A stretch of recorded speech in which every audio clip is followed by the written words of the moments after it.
La baie d'Authie incarne la frontière littorale entre les départements du Pas-de-Calais et de la Somme. Ce grand espace abritant une faune et une flore remarquables offre une authenticité convoitée par plusieurs milliers de visiteurs chaque année. Ces littoraux sont cependant confrontés à des problématiques écologiques majeures résultant de la combinaison de facteurs naturels et humains. Sous l'influence de la mer et du fleuve, le trait de côte de cette baie ne cesse de se déplacer. Côté nord, le littoral est marqué par une forte érosion. Côté sud, la rive a quant à elle connu une accumulation sédimentaire accompagnée par des endiguements réguliers qui ont permis aux hommes de gagner sur la mer sur plusieurs siècles. Aujourd'hui, la divagation de l'Authie et la montée du niveau de la mer font craindre l'apparition de brèches sur chacune des rives, ce qui engendrerait la submersion des terres situées plus en retrait. Face à ces problématiques, le Conservatoire du littoral propose d'opter pour une stratégie résiliente.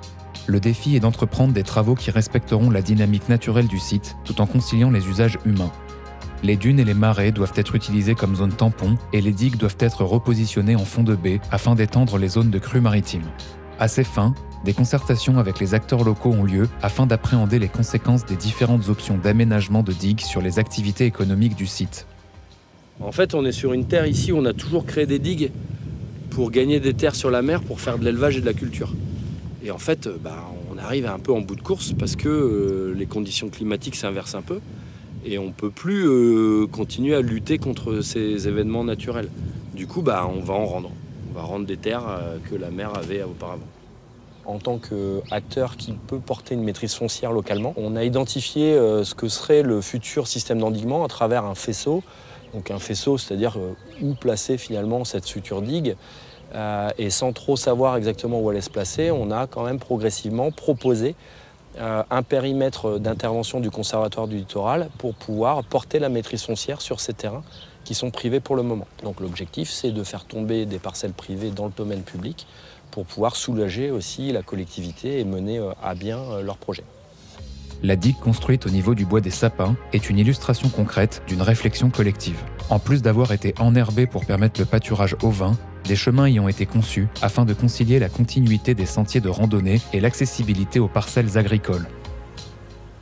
Accompagner aussi les professions locales, la profession agricole, mais aussi les usages. Et du coup, on a mixé un petit peu tout ça. On a regardé ce que, au niveau du paysage, ça allait donner. Donc, on a essayé de caler la nouvelle cartographie des habitats au vu du changement climatique, parce que la prise en compte des enjeux paysagers dans le changement climatique, c'est une importance et une évidence maintenant au niveau du conservatoire. En parallèle, un plan de gestion multisite des espaces naturels sensibles de la baie d'Authie a été mis en place. Des acteurs de terrain tels que Baie de Somme Grand Littoral Picard, Eden 62 et le parc naturel marin des estuaires Picard et de la mer d'Opale sont missionnés pour la gestion de ces espaces dont le conservatoire est aujourd'hui propriétaire. Imprégnés des valeurs du projet Adapto, des agents œuvrent au quotidien sur chacune des rives pour la conservation et la valorisation de ces milieux. On essaye souvent, pour garder une biodiversité végétale, de garder des milieux ouverts ou de réouvrir des milieux. À notre niveau, ce qui peut être fait, c'est de faire en sorte que la nature fonctionne le plus naturellement possible, en sachant qu'il y a plein de contraintes. Il y a les contraintes socio-économiques autour des sites.